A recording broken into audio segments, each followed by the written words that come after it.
Oh. So we are actually in line, waiting for us.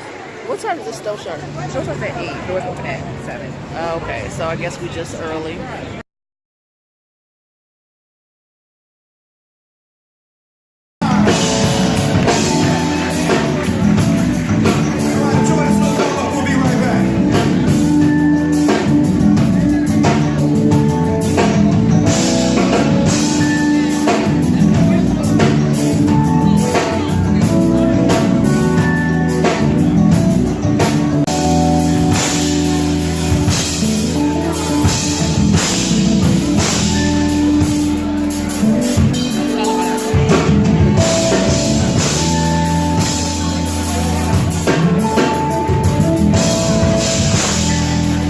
Really appreciate you for showing up. Do what you had to do to come on out and support grassroots, underground performance art.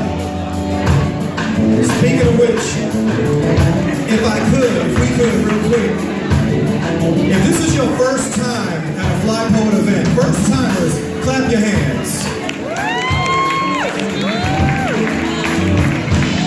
Awesome. Okay, so we're going to dedicate this show to y'all. And our goal this evening is to impress you enough to not only want to come back, but tell a few friends. Alright? That's the goal of the evening. Now, for those of you that are new, when I do this, just do what the veterans next to you do. Alright? Ladies and gentlemen, my man, Mr. Norton Wisdom on brushes.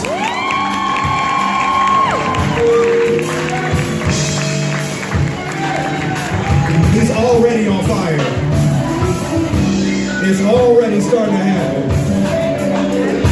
So there's a lot of newbies in the house tonight, so let me just break down some little ground rules, I guess. This is first and foremost a spoken word event. We fly in the dopest, most sought after poets in the country, from around the world. And without respecting the microphone, there is no show. So if you be new and you don't get that yet, this isn't the show where you take a phone call or let your phone even ring. Go ahead and put it on vibrate now. Use your inside voice if you must talk. And when there's a poet on the mic, you gotta quiet down and respect the microphone.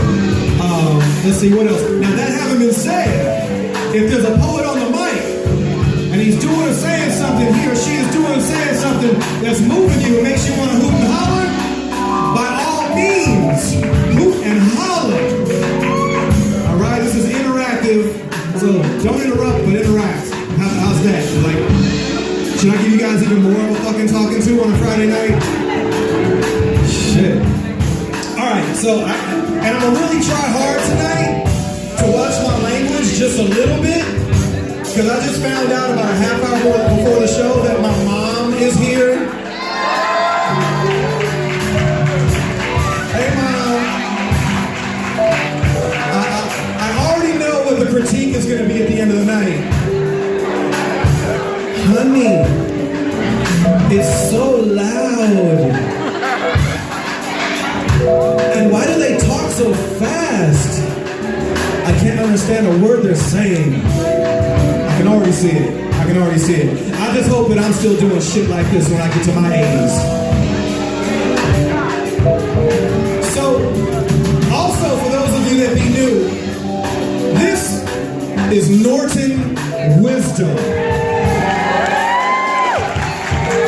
World-renowned, internationally touring, performance, interpretive painter. He's not just up here creating beautiful arts of work, he's doing them as he's being inspired by what he sees and hears right here on the stage. So it's all an interpretation of what's happening on the stage. So the key is to pay attention to what's happening on the mic and keep glancing over there and see what the twisted mind of Norton Wisdom can come up with.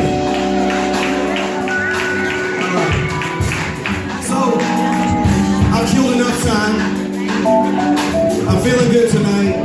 I'm feeling good because we got an awesome lineup. We got a beautiful crowd. People still coming. We got traditions. We start on time, and this will be about the time of the night where I go and introduce not just somebody who's funny, not just comedians from around the way, but we bring up hitters, just like we do with the poets. And tonight is no different. So without further ado, hope you guys are ready to sit back, open your heart, your mind, get your laugh on.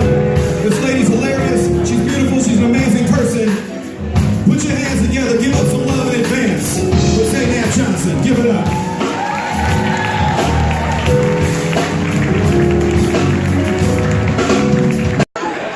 It's too much responsibility. If all the girls in the club start twerking, I walk in with my afro, I'm supposed to be like, sister, no. Rise up. The man has kept us down for far too long. You know how hard it is to be a hoe with an afro? It's hard. I send late night texts to guys, like booty calls. I'm like, yo, you up? They're like, yeah, Z, did somebody get shot? Is there a march? I'm like, oh.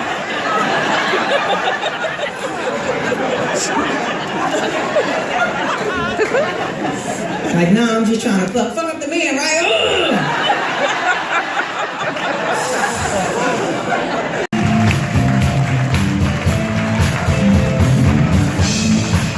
All that normal love that we show that's already so huge and amazing and delicious, we're about to boost it up, double it up, and make it happen. Show some love for these folks coming across the country to rock for you.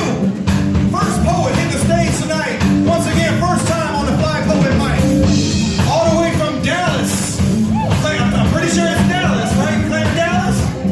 All the way from Dallas, Texas, y'all. Dallas in the house. It's Texas in the house. All right. Show some love. Show some love. Give it up, give it up, give it up. From Alani and Luisa Montes, give it up.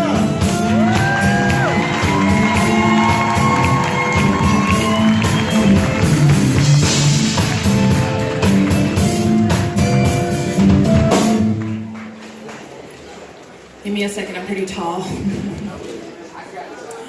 How y'all doing tonight? All right, well, I'm gonna start you off with a love poem.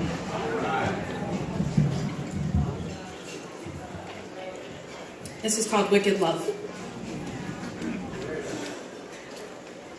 If you'd like, I could be as brute as this world you've taken a liking to. Drag my dusty broomstick out of this mystic closet. Display for you my altar, resenting men that still whisper my name in moonlight. Sew you a little Ken doll to spellbind and doom for insufferable love. Grow the vengeful claws I bite to keep the angst away. Untame this life. So I've got 2 more poems for you. I'm trying to stay on time, so bear with me. My next poem is actually my most popular poem. It's called Kitty Cats Have Thick Skin and 9 Lives. And I think you'll enjoy it.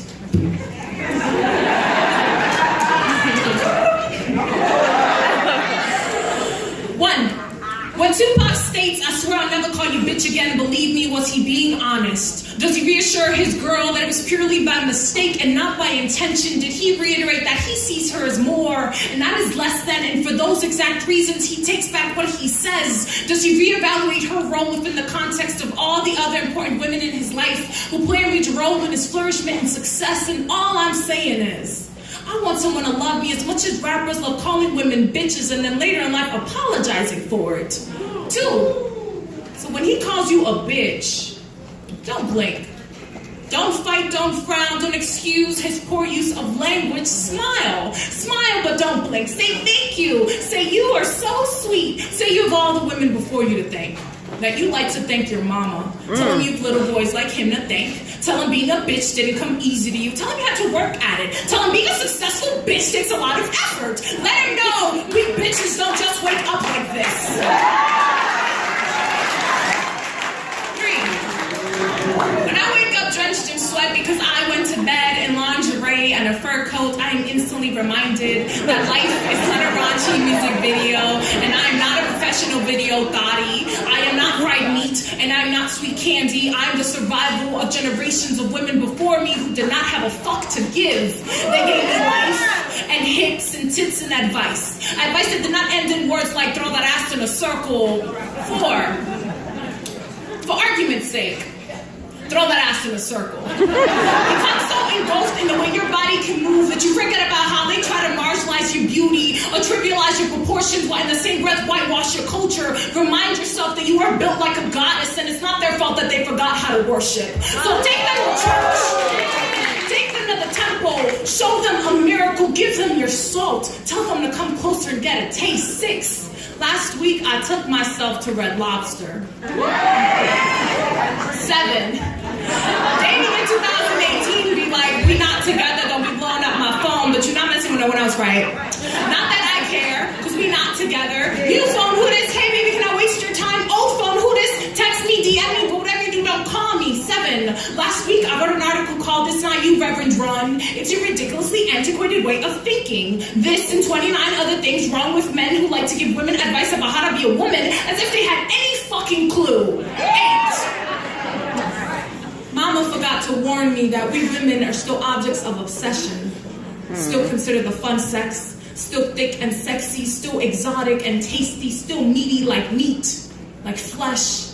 Like an open wound that won't heal. So ladies, when he tells you he can mend your scars, that he can remedy your broken heart, that he will build you up and not break you down, say no thank you. Remind him that we women, we got the skin made for war.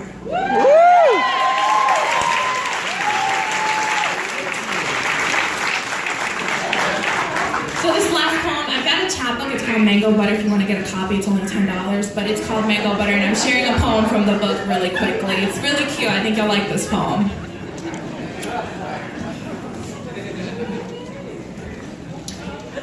I've been wearing a lot of skin lately. Rubbing coconut oil in places I forgot existed. Propping myself up and turning myself on. I've been taking a lot of scantily clad sinful selfies lately. Typo photos got me feeling like a snack, an appetizer, a meal, and a dessert. Tasteful nudes that don't belong in nobody's DMs on no thirsty dude's phone. They be like, hey, yo, ma, what that pussy do? For one, not pop for you. Not open herself up to be consumed and then returned. Not allow any man to brag about having conquered it. My pussy's so good, you'll fuck around and spend your whole life still trying to conquer it. She has a mind of her own. Can think for herself, speak, not only when spoken to, but when she got something to say. And you better listen because she won't repeat herself. And you might want to write that shit down because this might be the wokest pussy you'll ever meet. She'll be patient with you. Help you balance your chakras. She meditates, does her yoga and Kegels, cooks herself a vegan meal, eats a mango a day. She might be the juiciest thing you'll ever taste if you're lucky. But she doesn't get out much. So instead, I've been keeping myself and her real busy lately.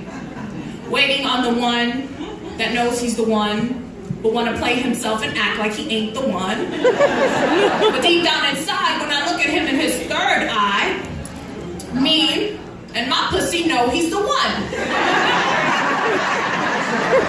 But it's complicated. And his Facebook status says he's still single, so I've been keeping this bomb-ass body all to myself lately. Save her for myself and no one else. And even when he asks for her, and even if he deserves her, he ain't ready for all this sweet organic pussy. So I celebrate this saucy Afro goddess and all those who worship her. How her hair bends and flows like Oshun. How white oleanders carefully place themselves on her crown. How golden she looks after a warm bath. This sounds like some voodoo shit. But I can't help but be exactly the woman my ancestors prayed for me to be. To stride with a vengeance. Sway my hips like I'm blessing you with my presence because I am, and ain't it lovely? How he begs to drink from this fountain. How this holy water stay quenching his throat. How he says a prayer and hopes to make it out alive. How glossy his lips look when he comes up for air. But when my skin does the sting, only mango buttered skin can do. How it melts at your touch. I've been walking into rooms like the honey that he's been searching for at the tea party lately. Spicy from all this pepper pipe I've been long overdue for. The excitement has been in the wait, so instead, I've been feeling myself deeply lately. Thank you.